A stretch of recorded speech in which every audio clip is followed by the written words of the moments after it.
So, covering and recapping the tournament that happened yesterday. Tournament still continuing today. Today is the championship game, but of course we didn't make it all the way. But I'm gonna give you guys a in-depth breakdown of the strategic play, what happened, and much more.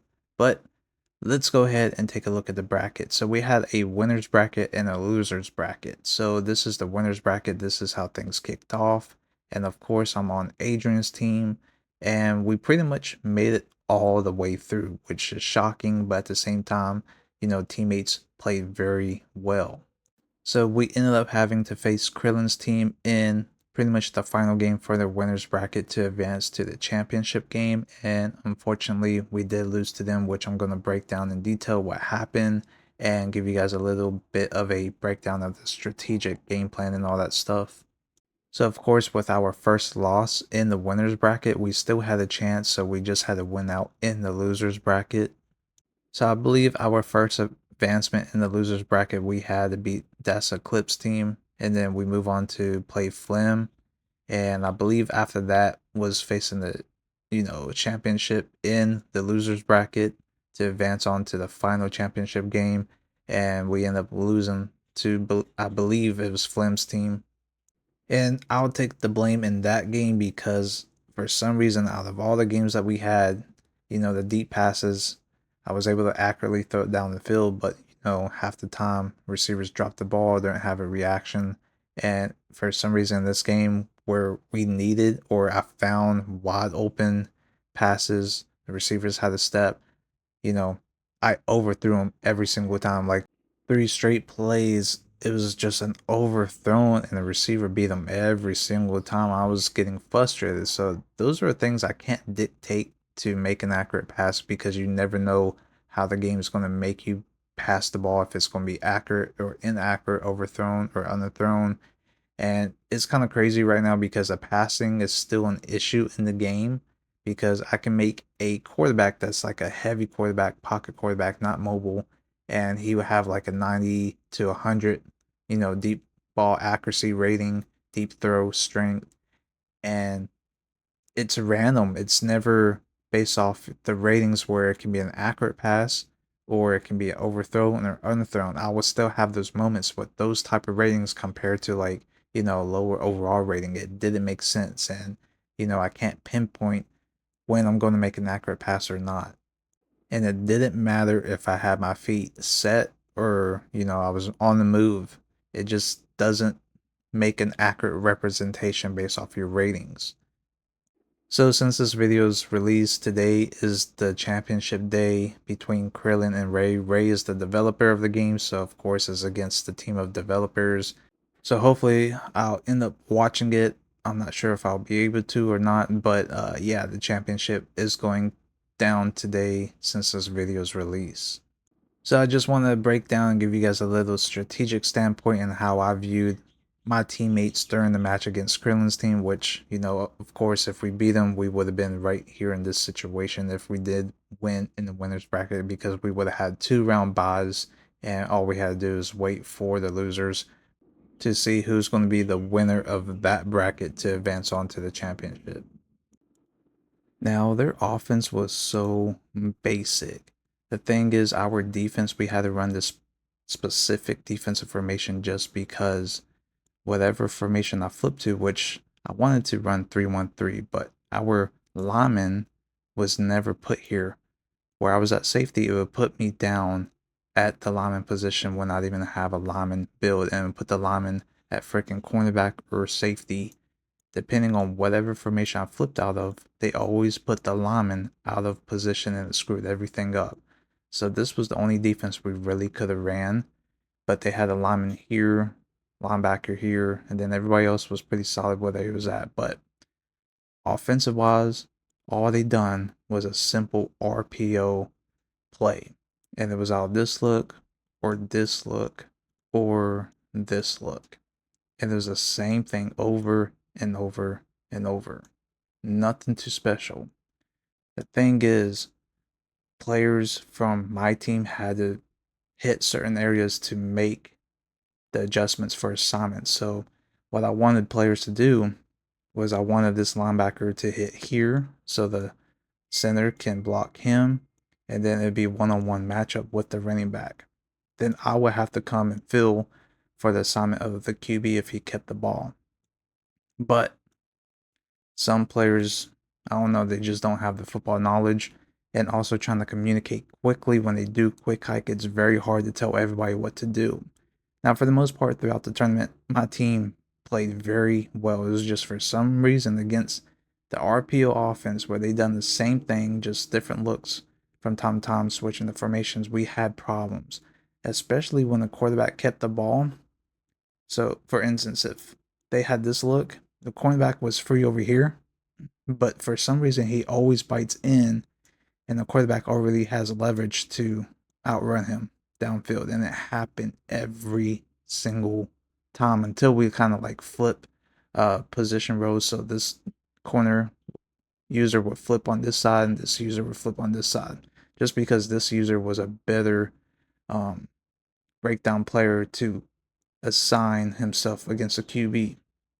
But that's what pretty much killed us. And then when they did hand it off, they just had great blocks, and then people was missing, you know, easy tackles. We had so many times where we had a guy right here, he didn't break down, running back just ran right by him every single time. So these two players just made plays.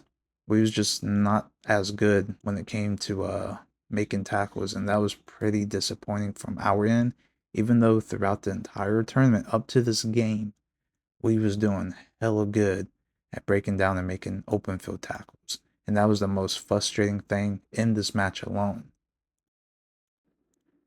Now, if I was able to run the defense I wanted to against this to force the quarterback to pass, even though on RPOs where the receivers have an option to go out for a pass, all the DBs had to do was play discipline, stick with their man assignment, and all the linemen had to do was shift to the left, and then it was based off this linebacker to make a play on the running back if the linemen don't block shed, or if they do block shed correctly, to make a play in the backfield to stop them.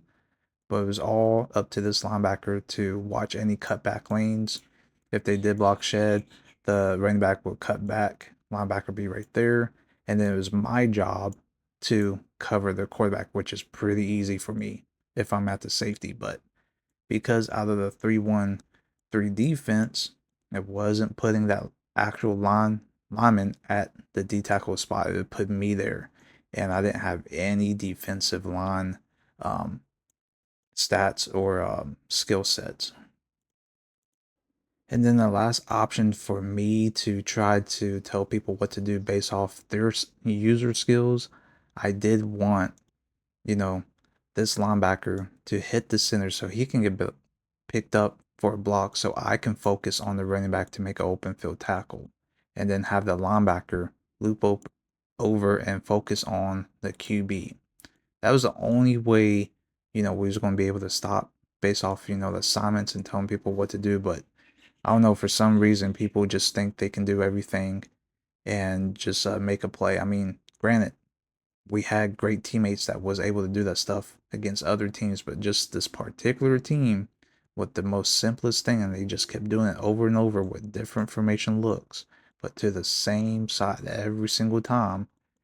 Players just get complacent, they over pursue, and then they get beat by the run, miss a tackle, get beat, and everybody's already getting blocked. So, for instance, on this play, oh, um, so if this lineman slash linebacker came up, missed the tackle, right? These guys is already getting blocked. Usually the center would meet up with me and I'm blocking, then, the running back has a free pass by. But the thing that made this play for them is just the blocks. And then, we was just messing up individually making a tackle, or just not following the assignments that I wanted my teammates to do just because the formation that we had to run. I also had a handful of times where I told people based off, what they was doing every time, the linebacker blitz. Of course, he was getting quick pressure on me, so I had to make a quick pass. But of course, one person wanted me to lob him the ball every single time and to give him a 50-50 chance. Yes, I had trust in him making those plays, but it's also a risk factor making a lob pass when the DB always has leverage over top of the receiver. And if I'm lobbing it, he's of course going to have a better advantage to pick it off. And who knows if I was going to make an accurate pass or not. So before I get into those accurate passes, just based on this concept from this formation that I ran, I would tell sometimes the tight end to do an out route because this guy is carrying the cornerback deep, gives me a great quick check down. And sometimes I'll just let him run the drag over route that's recommended from the play so I can hit him quick if I see this linebacker blitzing. And then I had times where some of the receivers, like I have this look, they're far out wide and they have the same route concept. So there was one moment where, for some reason the safety bit down because I believe I done a play action fake. Running back picked up the linebacker, and by this time, this guy got wide open. So by the time I threw the ball, I was expecting him to be way over here, but he kept it skinny, like a skinny post. And because this guy was getting carried, the cornerback was able to move over quickly and jump this route to pick off when I lobbed it. But if he carried this route more into an angle, he was going to be wide open because these DBs bit down and I end up throwing a pick because he just made a skinny post, and that was disappointing. I had another instance out of this formation where, this was the route combination, and my quick pass wanted to go to this tight end, but what he would do is he would end up being close with the other tight end, and that way this DB can trail with him. And when I anticipate that he's going to run this route and I'm throwing the ball quick just because his blitzing linebacker is getting to me, I throw it quick and he's already kind of close with the other tight end. This DB is able to undercut and pick him off. And that's another thing that was frustrating when receivers didn't run the route. They want to do their own thing and screw up the timing of my anticipating passes. And then other instances that I have was just, wide open drop passes. Like if I threw to this out route by this receiver, he either didn't have a great reaction timing, the ball would just whiz right by him, or he would drop the ball. And that was frustrating. And then also if I had somebody wide open or they end up having a step on, a deep pass, I had a bunch of overthrows and it was so frustrating. And it was just in this game where it happened so many times. Or if, I had an accurate pass, they would end up dropping the ball or not having a reaction. And that was another thing that killed us in this game. So everything just did not link up when we played in this match to reach the championship game. Another thing that we could not establish in this game was running the ball.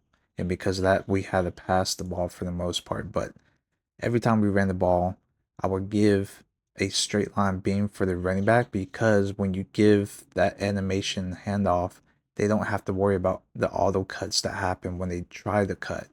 But this gave them a great leverage to make a decision to cut, outside or inside, depending on how the blocks happen. And also, on certain plays, I would try to give these straight line beam runs so the lineman can have a straight animation and a free flow to make a block instead of these quick, like 2-second auto animations when it's like a stretch run or off tackle run that they get and they can never make a block.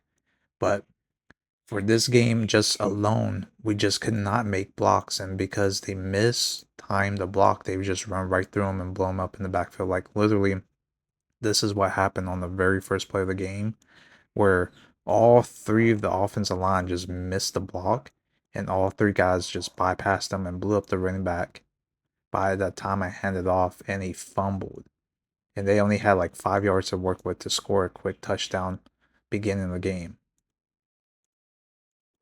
And another thing with our linemen, only one person was really speaking, but for the most part, the linemen did not interact with each other, making callouts on who to block. So, like this concept, like this is a second option for the lineman. Like sometimes I would tell them to pick up a certain person, just bypass this guy so this person can pick him up. just an easier way for the running back to make a read, right?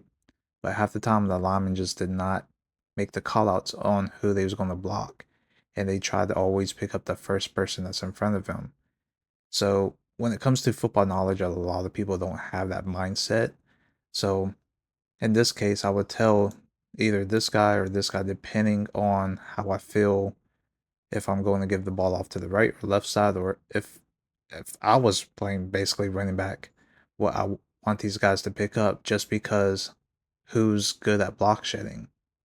And for the most part, I would tell this guy to pick up the linebacker so this guy can pick him up. And then he will have an outside option, one player to beat. Or if everybody shifts down in the way, then this person will have a backside cut. And then he can make his moves based off whoever he's going to go up against for the next person hitting the gap. So there's a lot to take into consideration when it comes to strategy, football IQ, and some people just don't have that. So here's a specific play where it took me a while to tell who for the lineman to block, like assignment blocking. And that's crazy that I have to tell people who to block, and it should be automatic. Just for like this person, for instance, he has a pull block animation, right? But he automatically thinks that he should pick him up. Now, depending on how the players like shift and just the defensive look, right? For the most part, this player pulling won't have a chance to pick him up just because of pull animation that he gets. So it's for this guy to pick him up. But if he's really good, he'd be able to pick up this DN coming through, right? And just based off the play art, this is what should happen. Just depends on how the defense looks, how they shift, and all that. But this player will end up picking the backer on this play, or if this guy ends up missing, then he can pick up the DN. But this is how the play art should look, right? So half the time they were shifting right just because how our offensive look, and this DN will kind of stay right here. So basically, this player will come through, pick up the linebacker. It depends on these two guys to pick up these blocks, so this guy can pull around and pick up the DN. That's how it should work. But half the time, this guy would come and he strafe, turn around, trying to pick up this guy because he's coming through. And just because this guy misses him, he would pick him up. And then this guy really has nobody else to block. And sometimes these two players will end up crashing together, not picking up a soul. This guy comes through. This guy sometimes picks up this guy, doesn't pick him up, and running back gets blown up. So it was just confusion of like who should pick up, but it should be common sense when you take a look at these plays. And a lot of people just, like I said, it's hard to tell everybody to do something when they want to do stuff on their own, or they think that they're going to make the great play based off the play art. It's just a lot to take into consideration when you're doing all this stuff, and it happens so quick, and you have to try to tell and communicate quickly just because the time frame that you have before snapping the ball. And that's another thing that just takes a toll on you, especially at quarterback. And then when people don't make certain blocks or assignments done correctly, everybody gets frustrated, and then they just start to sell. So that's about it. I mean, like I said, there's so much that this game has to offer when it comes to, the gameplay itself. It's so football minded, strategic play, team communication, and then user skills. Like, you know, I have to trust my teammates to play their part, play their role, and depend on their skill alone. And it's hard when, certain people don't play correctly, or you see their skills just not too good. So there was an instance where we had a cornerback. It was our right cornerback. He was getting beat every single time. I had to adjust myself to go over top and help him over top. But the thing is, we're trying to figure out who that person is, and we say, "Oh, who's that person getting beat?" Because half the time we can't tell because formations would be switching players around. But on specific formations, we look back, we make the call out, and we try to say who is getting burnt so we can communicate, adjust, and help. And people just don't want to talk to admit that they're getting beat, and that's another frustrating thing when it comes to team communication. People don't want to take, fault for their mistakes when we're all trying to just help one another when it comes to communication and trying to figure out what we need to do to adjust. And it's like sometimes people just don't want to take that pardon of getting blamed for a mistake. And, it's kind of hard to look at it because half the time people would just bash you for, an issue that's going on or just based off your skills and then call you trash and then you kind of get down and then it's like you don't feel like playing anymore. So there's so many things when you take a look at that situation and how you go about it. But when it comes to tournament time, we're trying to do our best to communicate with each other so we can adjust to things. And a lot of people just don't want to take the blame for their mistake that's going on. And that's just how it goes. And lastly, for me, I wasn't expecting to play quarterback, but it is what it is. Some people view me as a decent quarterback. I do my best. I try to share the ball. I don't want to be greedy and do things, but of course, when it comes down to it, I have to do what I got to do. So if I have to ball hog and make plays, then I'll do it. But, I really don't like to play like that.